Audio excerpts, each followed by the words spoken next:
گھر کی فضا پر ایک عجیب سی خاموشی چھائی ہوئی تھی۔ وہ گھر جو کبھی قہقہوں، ہنسی اور خوشیوں سے آباد رہتا تھا، آج ایسا لگ رہا تھا جیسے وقت تھم گیا ہو۔ در و دیوار پر اداسی چھائی ہوئی تھی، ہر کمرہ خالی اور سنسان محسوس ہو رہا تھا۔ صحن میں بڑی چارپائی بچھی تھی جہاں لوگ دکھی اور بوجھل دل کے ساتھ بیٹھے تھے۔ ہر آنے والا سلام کرتا، مگر اس سلام کے پیچھے بھی ایک سوال چھپا ہوتا: یہ حادثہ کیسے ہو گیا؟ آخر کیوں ہو گیا؟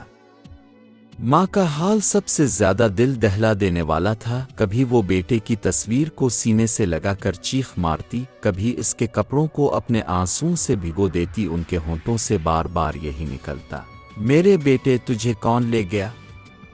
تو نے مجھے کیوں چھوڑ دیا؟ ان کی یہ آہیں سن کر ہر کوئی اپنی آنکھیں پونچھنے پر مجبور ہو جاتا۔ باپ خاموش کونے میں بیٹھا تھا، ان کی آنکھوں میں آنسو تو تھے، مگر وہ اپنے دل کے سمندر کو چھپانے کی کوشش کر رہے تھے۔ ان کا کانپتا ہوا وجود بتا رہا تھا کہ اندر سے وہ ٹوٹ چکے ہیں۔ کبھی وہ دیوار کو گھورتے، کبھی صحن کے دروازے کو ایسے دیکھتے جیسے عمر شاہ ابھی بھی ہنستا ہوا اندر آ جائے گا۔ بہنیں اپنے بھائی کے کمرے میں جا کر اس کے بستر کو چیوت اور زار و قطار روت، کبھی اس کی خوشبو محسوس کرتی، کبھی اس کے جوتوں کو ہاتھوں میں لے کر سینے سے لگا لیتی۔ وہ کہتی: بھائی، کل تک تو ہمارے ساتھ تھا، اب تیرا کمرہ تو ہے مگر تو نہیں ہے۔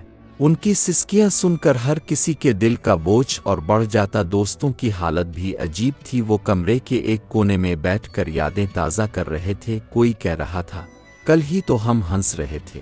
کوئی سر جھکا کر کہتا: یقین نہیں آ رہا وہ اب کبھی نہیں لوٹے گا۔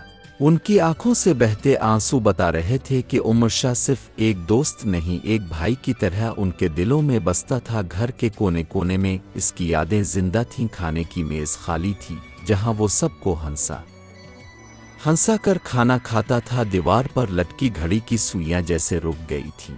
کمرے میں سجی ہوئی کرسی پر اب کوئی بیٹھنے والا نہ تھا۔ یہ سب دیکھ کر ایسا لگتا تھا جیسے ہر چیز چیخ چیخ کر کہہ رہی ہو کہ عمر شاہ اب نہیں رہا۔ ہر آنے والا رشتہ دار ماں کو دلاسا دیتا، مگر ان کی آنکھوں سے آنسو رکنے کا نام نہیں لیتے تھے۔ کوئی کندھا تھپ تھپاتا، کوئی ہاتھ پکڑ کر تسلی دیتا، مگر غم اتنا بڑا تھا کہ تسلی کے الفاظ بھی بے اثر ہو گئے۔ گھر کے باہر بھی لوگ جمع تھے، گلی میں چلنے والی ہوا بھی بوجھل محسوس ہو رہی تھی۔ ہر طرف ایک ہی جملہ گونج رہا تھا: اللہ عمر شاہ کو جنت الفردوس میں جگہ دے، اس کے والدین کو صبر دے۔ اس دن کے بعد سے وہ گھر کبھی ویسا نہ رہا۔ ہر صبح، ہر شام، ہر کھانے کا وقت، ہر محفل، سب کچھ خالی خالی سا لگنے لگا، جیسے گھر کی جان، گھر کی رونق ایک ہی پل میں سب کے درمیان سے الفاٹے گئی ہو۔